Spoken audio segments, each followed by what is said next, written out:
Dr. Umar announces his return to the Joe Budden podcast. That's right, on Instagram, he just said that he will be on the podcast again real soon. But there remains big questions, as now the podcast has added several hosts, such as Mark Lamont Hill and Jay Wan, who will be brought on the show if Umar returns. If you remember, in the last Umar interview, Queen's Flip was really quiet and basically said nothing. He was essentially useless during the interview, so much so that Ish would call him out on a later episode for being real quiet. Now, the Umar Johnson interview was massive for Joe, as it has 5,000 likes and 4,000 comments on Patreon alone. Those are all paid members, and one of Joe Budden's greatest accomplishments is that his Patreon remains the healthiest amongst any of the content creators in his field. He has a Patreon that looks like a YouTube comment section. It's something that $1 million worth of game can't do. It's something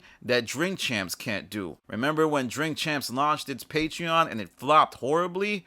It's just something he's been able to pull off that nobody else has. Also, Joe Budden just put the Umar Johnson interview on YouTube for free, and it already has 18,000 views with over 600 comments. The interview probably made a boatload of money for Joe Budden, so it's only right that he brings them back. Still, I think this time they should be cautious and be very strategic about which co-host they bring to the show. Flip, like I mentioned earlier, needs to stay home. He really doesn't have the range for this type of conversation. Jay Wan should not be let anywhere near the show either, as he often struggles to articulate his points and is annoyingly redundant in his arguments. Now, I'm not the biggest fan of Melissa Ford's approach to podcasting, but since she largely remains quiet, I think she should be one of the hosts. Ish for sure, as he definitely made the Umar interview must-see television when he went back and forth with Umar. Remember that whole bunny hopper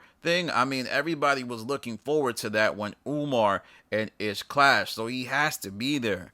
Now, Imani is someone I don't really know, as he largely has regressed in the years since he joined the Joe Budden podcast, and he hasn't gotten better and is severely affected by fan criticisms. I feel like the Imani that does this interview will be afraid to make any points, but I may be wrong. I still think Imani probably should be allowed to be on the show. He's not like Flip and Jay Wan, because Flip and Jay Wan are two opposite ends of the spectrum. Flip just shuts down if he doesn't know what he's talking about, and Jay Wan just talks more when he doesn't know what he's talking about. Those two simply cannot be there. Now, who should definitely be on the show is one of the newest members, Mark Lamont Hill.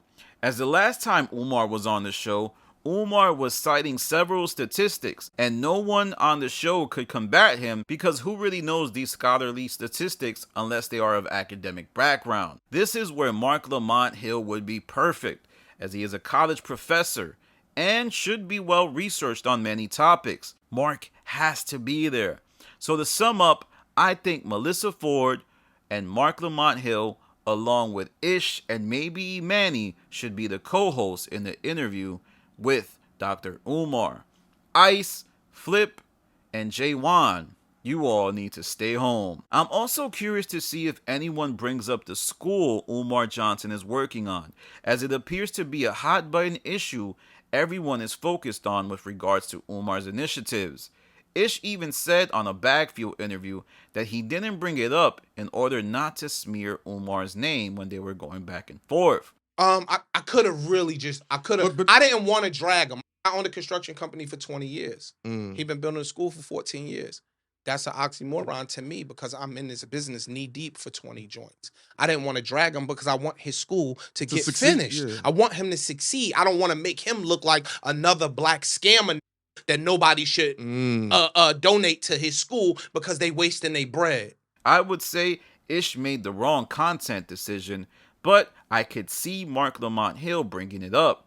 Also, Umar and Mark are both from Philly, so this could get really crazy, y'all.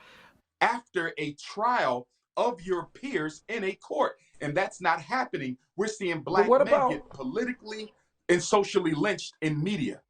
But what about the word of women? Two local people from the same area going back and forth, well-researched men who know what they're talking about.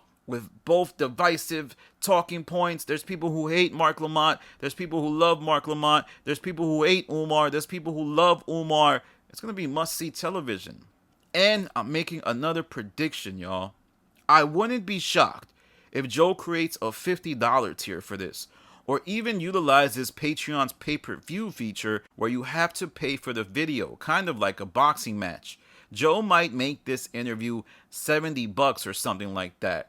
Just a prediction I have, as Umar is probably charging upwards of $10,000 to $15,000 for Joe Budden to interview him on his platform.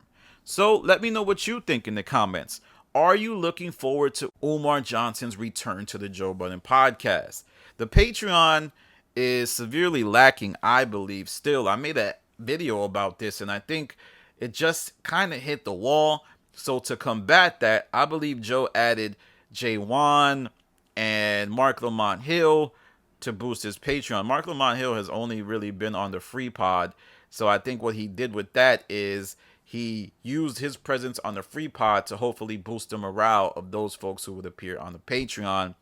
And I think he really needs this. I think Joe needs to make fourth quarter a great run, because the pod was the worst it's ever been in 2024. I mean, Joe admitted it on playback with the Joe Budden TV community. Everybody had something to do in July. Flip had just got back from suspension. Maybe when Mel had going on, then Ish takes a vacation, and then maybe like it was a lot happening in July. So it's tough to get a rhythm, especially when the topics go dry. Like when topics go dry, rhythm is gonna. When you don't have the books, you got to make board no matter what, and that's what it is. So, got lives outside of this thing. So, and it'd be a lot going on.